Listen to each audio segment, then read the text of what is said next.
A ira de Jonas, Jonas capítulo 4, do versículo 1 até o versículo de número 10, diz assim para nós: Jonas, porém, ficou profundamente descontente com isto e enfureceu-se.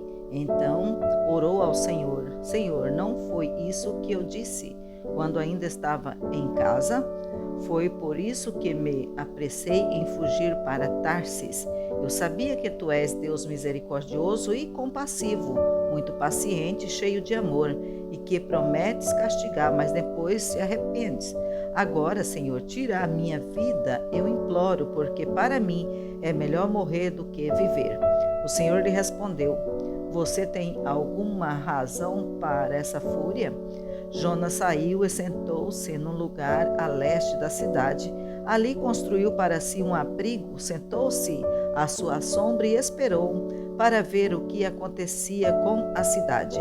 Então o Senhor Deus fez crescer uma planta sobre Jonas para dar sombra à sua cabeça e livrá-lo do calor do sol. Deus mandou uma lagarta atacar aquela planta e ela secou-se. Ao nascer do sol, Deus trouxe um vento oriental muito quente. O sol bateu na cabeça de Jonas ao ponto de ele quase desmaiar. Com isso, ele desejou morrer e disse: Para mim seria melhor morrer do que viver. Mas Deus disse a Jonas: Você tem alguma razão para estar tão furioso por causa desta planta? Então ele disse: Sim, tenho. E estou furioso a ponto de querer morrer. Mas o Senhor lhe disse: Você tem pena dessa planta, embora não a tenha podado, nem a tenha feito crescer. Ela nasceu numa noite e numa noite morreu.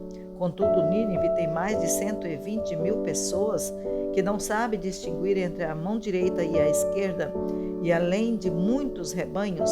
Não deveriam ter pena dessa grande cidade? Por que, Jonas? Era o que Deus estava falando para ele. Você tem dó de uma planta, de uma aboboreira, e não tem dó de pessoas, seres humanos e animais, seres viventes que têm alma? Que confusão é essa? Que troca de respeito, que troca de valor são esses, Jonas?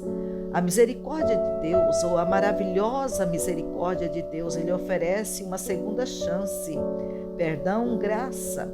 Se Deus quiser, se Deus disser para você falar com outra pessoa sobre ações dela, tenha coragem.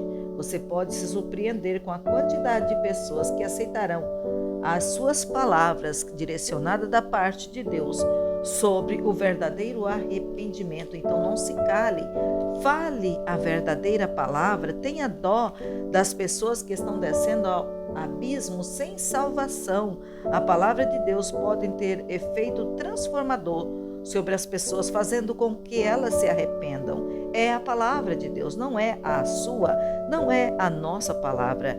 Mudamos a nossa maneira de pensar e de olhar as pessoas, aos seres humanos, como sendo meros objetos. Pelo contrário, são imagem e semelhança de Deus.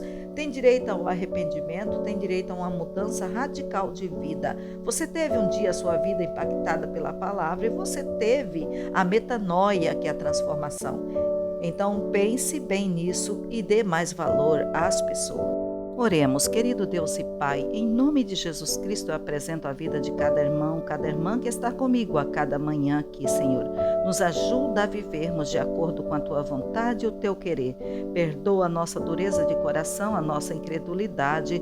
Toma-nos as Tuas mãos, faça de nós instrumento para abençoar a vida de outras pessoas. Em nome do Pai, do Filho e do Espírito Santo, eu oro por cada um que tem uma necessidade, que apresenta ao Senhor nesse instante. Toma a vida de cada um deles, Pai, em nome de Jesus Cristo, se conosco, abençoa os seus familiares, abençoa nossas cidades onde nós moramos, abençoa, Pai, aqueles que estão passando por lutas, por aflições, aqueles que estão enlutados, em nome do Pai, do Filho e do Espírito Santo, nós oramos, amém.